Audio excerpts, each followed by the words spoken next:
Welcome to the Multi-Passion Mentor Podcast. This is the place where we talk about everything multi-potentialites deal with day in and day out. The life of, the business of, and different aspects of being multi-passionate.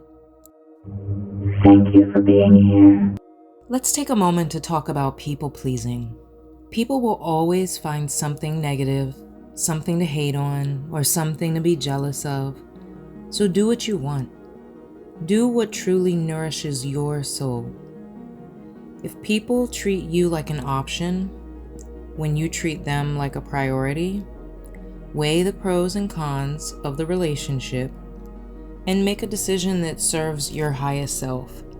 Because you should feel like a priority, especially to those closest to you. And you may not be the top priority, but I think everyone kind of has their top 3, top 5, top 10.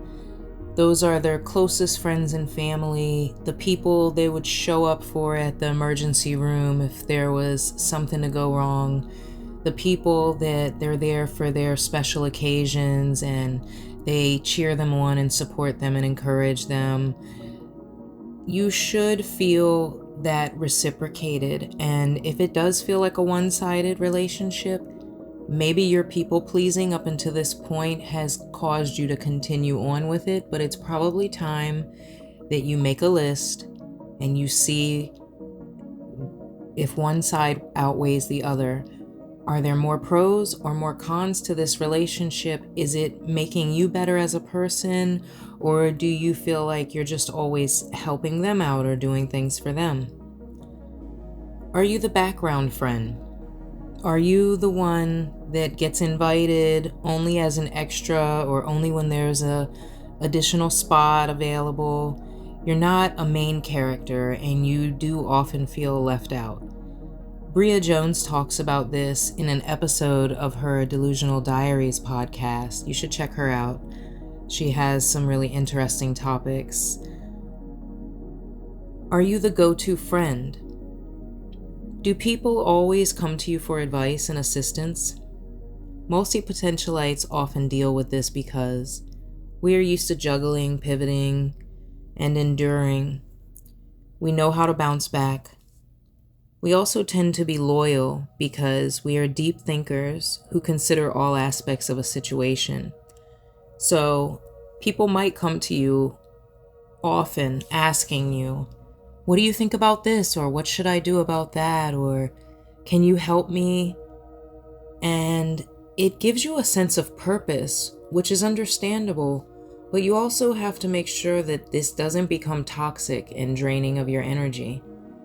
So think about that as well. If you're the go-to friend, and then do you have friends that you can also go to? Because you shouldn't feel like it's you all the time. Carrying that heavy weight can be a real burden and it can cause long-term problems for you. So just reflect on that. And also know that people grow apart. I know we hear this, but if you're a people pleaser, you may try to hang on to connections past their due date. So let this be a reminder to you to let go and allow them to expire.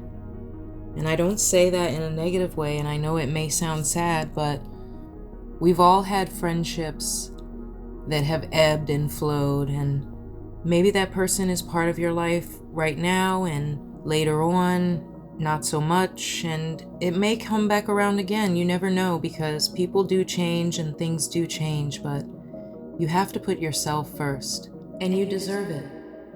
Even though you can do it all, it doesn't mean you always have to. This is Multi-Passion Mentor. Thank you so much for tuning in, Mavens, and we'll see you back here next time. Be sure to visit us on Instagram at Multi-Passion Mentor. Stay inspired.